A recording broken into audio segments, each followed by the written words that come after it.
So our topic for today will be about finding the geometric mean or means of a sequence, which is also the topic of grade 10 in the previous week. So first, this is the example. If 2 blank blank 128 is a geometric sequence, specifically infinite, find its geometric mean. So first we will list down the given. A sub 1 is equal to 2 and A sub 4 is equal to 128.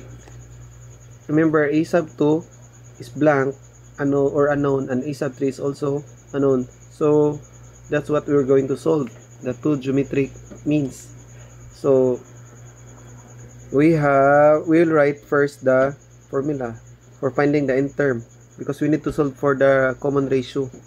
We have a sub n is equal to a sub 1 times r raised to the power of quantity of n minus 1. This is the formula for finding the nth term of a geometric sequence.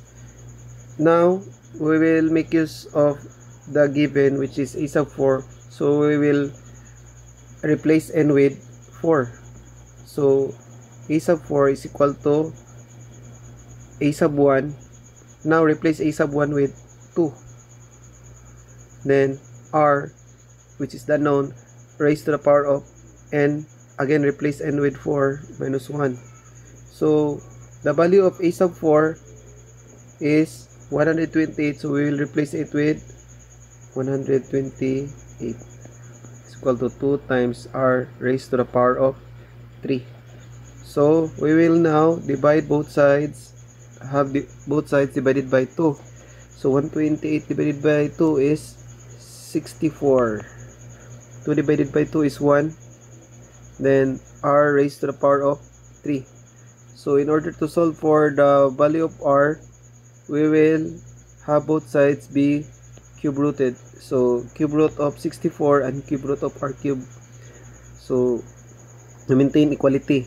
So cube root of 64 is basically 4, because 4 times 4 is 16. 16 times 4 is 64. And cube root of r cube is r. So r is equal to 4. The common ratio is 4. Since you were able to solve for the ratio, it's now easy to solve for the a sub 2 and a sub 3. You can have this one. A sub 2 is equal to a sub 1 times r raised to the power of n minus 1. Then replace a sub Then replace a sub 1 with, again with 2. Then replace ratio with 4. Then 2 minus to the power of 2 minus 1.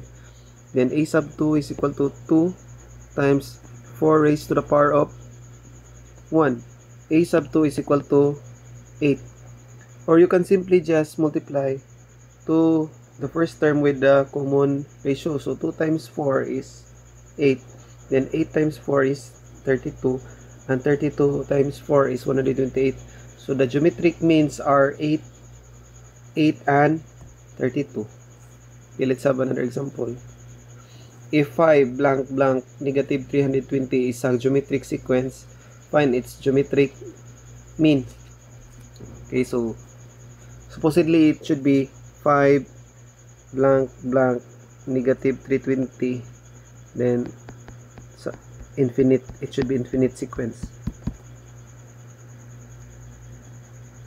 Then first, the givens are a sub 1 is equal to 5 and a sub 4 is equal to negative 320.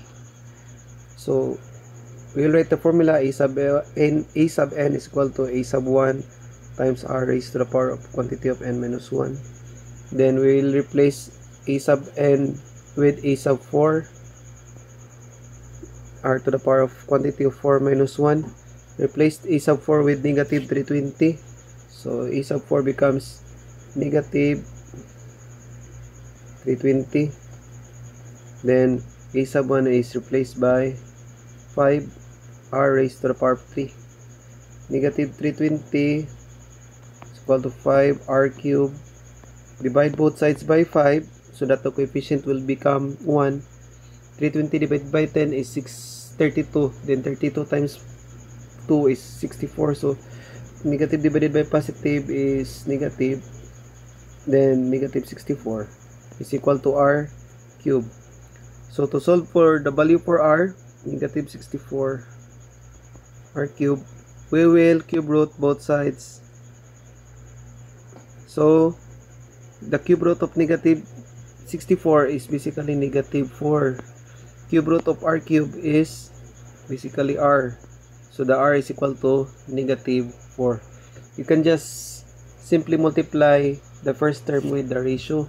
5 times negative 4 is negative 20.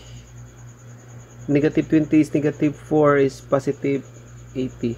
Positive 80 times negative 4 is negative 320. Therefore, the answers are 100% correct.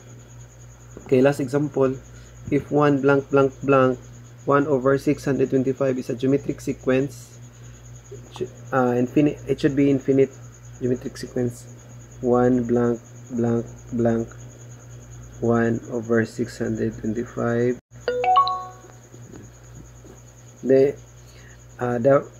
Find the geometric mean. It's geometric mean, so we're going to solve for a sub 2, a sub 3, and a sub 4. First one is a sub 1, and 1 over 625 is a sub 5. So we will write the formula first. A sub n is equal to a sub 1 times r raised to the power of quantity of n minus 1. And that is, then next is replace a sub n with a sub 5. Then a sub 1 replaced by 1 r, then replace n with also 5. Now we can be able to replace a sub 5 with 1 over 625. So it becomes 1 times r raised to the power of 4. So 1 over 625. So to solve for r, we will fourth root both sides. So the fourth root of 1 is, basically it becomes fourth root of 1 over fourth root of 625. Fourth root of 1 is equal to 1. Fourth root of 625 is equal to 5. So the answer should be 1 over, the ratio should be 1 over 5. So now we can try to check. So we have 1 times 1 over 5. 1 times 1 divided by 5 is 1 over 5. 1 over 5 times 1 over 5 is 1 over 25. 1 over 25 times 1 over 5 is 1 over 125. 1 over 125 times 1 over 5, the answer should be 1 over 625. Okay, that's all.